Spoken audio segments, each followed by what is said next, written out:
Hey everyone, welcome to another video. So today we are going to look at the hotas handles for the F-16 that Winwing makes. We'll start with a little unboxing here.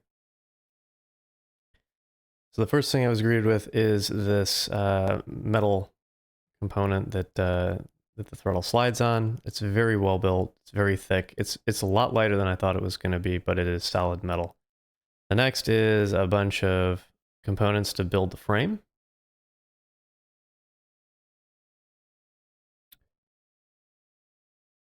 And then the handle itself, which was a lot harder to get out of the wrapper than I was hoping.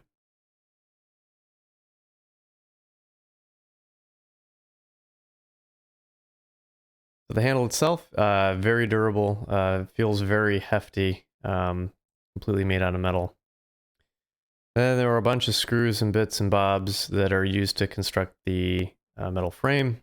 The only thing I wasn't a big fan of is that there were a lot of pieces that were just loose, laying in there. They were not put in a bag, even though the rest of them were. So I don't know what was going on there.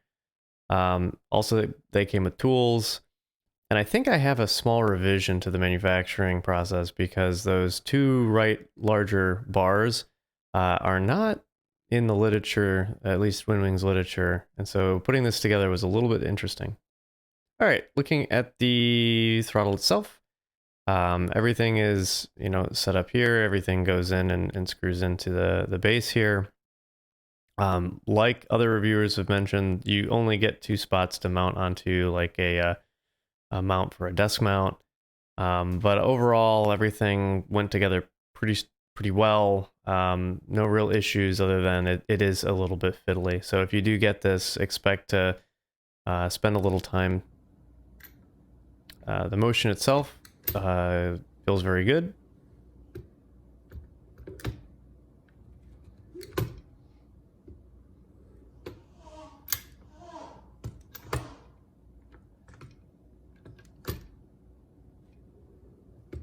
One thing I wasn't expecting was how big the grip is. I have larger hands, may not look like it, but I have really long fingers, and I do struggle to get onto the idle cutoff switch with my pinky.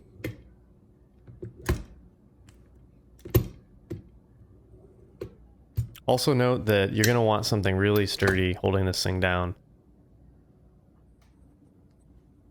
So now let's take a look at the buttons. All the buttons have a really nice feel. I do like having the dogfight switch. Speed brake, also very nice. A typical slew switch.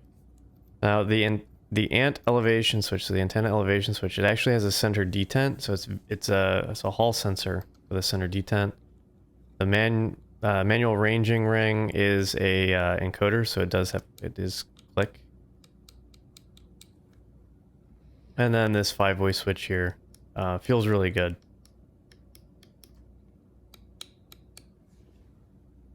And then there are some buttons at the bottom. There's two of them specifically that you can kind of find with your fingers. Take a look at them over here. You can see them here.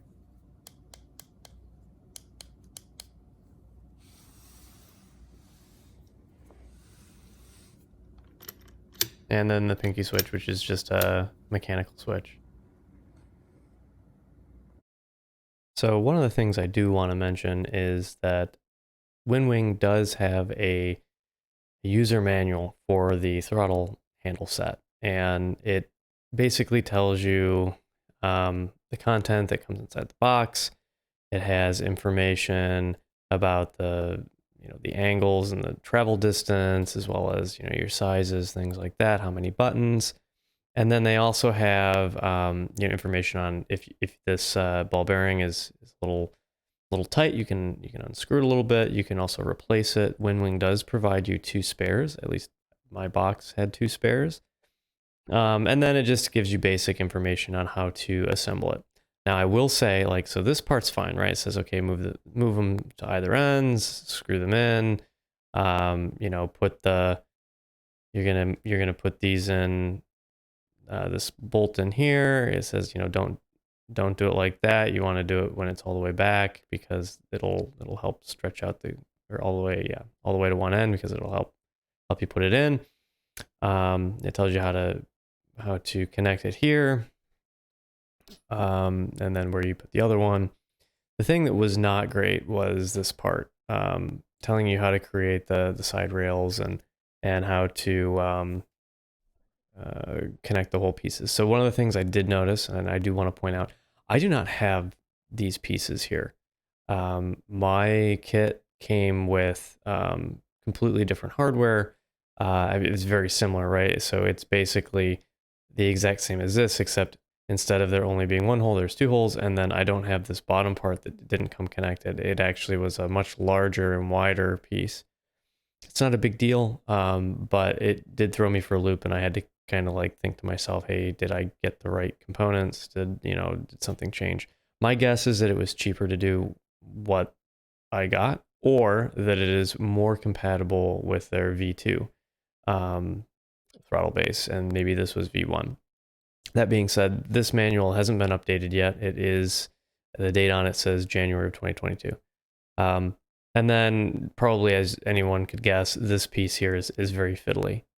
Putting all of this together, getting it into the right positions, it wasn't exactly as easy as I was hoping it would be. That said, once it does get into position, you can tighten everything down, and I have a feeling that I can probably easily remove these 4 screws and then put my Hornet handles on. And I'll probably have like a follow-up later talking a little bit about that. I didn't put the little pads on the bottom because I'm mounting it to a desk right now. But other than that, that's I guess the only complaints I have with the documentation and the construction, right? The construction is actually a little bit more challenging. So let's go ahead and take a look at the Winwing software, Pro, and see if it detects it off the bat. I've not done it yet. It does, so that's kind of cool. It also has updates.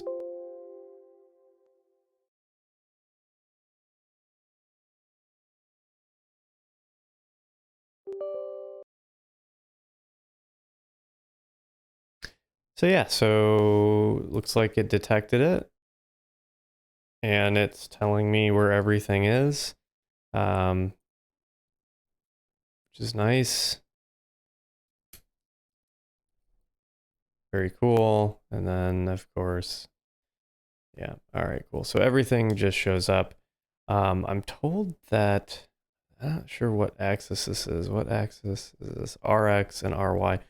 So I'm told that you want to calibrate them. I do notice that they're a little off. I don't know if that's on me or if that is just how this is, but I do notice that the lines are ever so slightly different. And that might just be a calibration thing. So why don't we go ahead and, it says that there's a firmware update. Okay, let's upgrade. Let's do it. All right.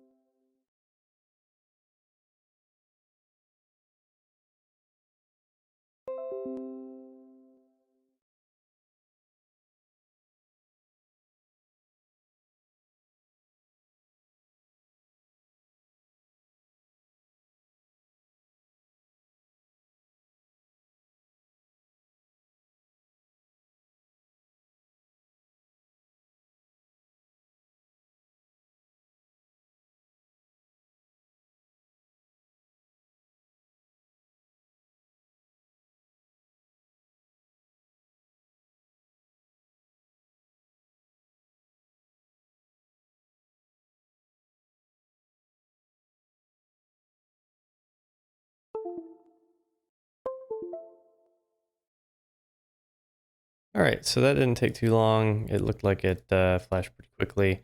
We're gonna do a calibration of these two. And so it says all the way back and forth.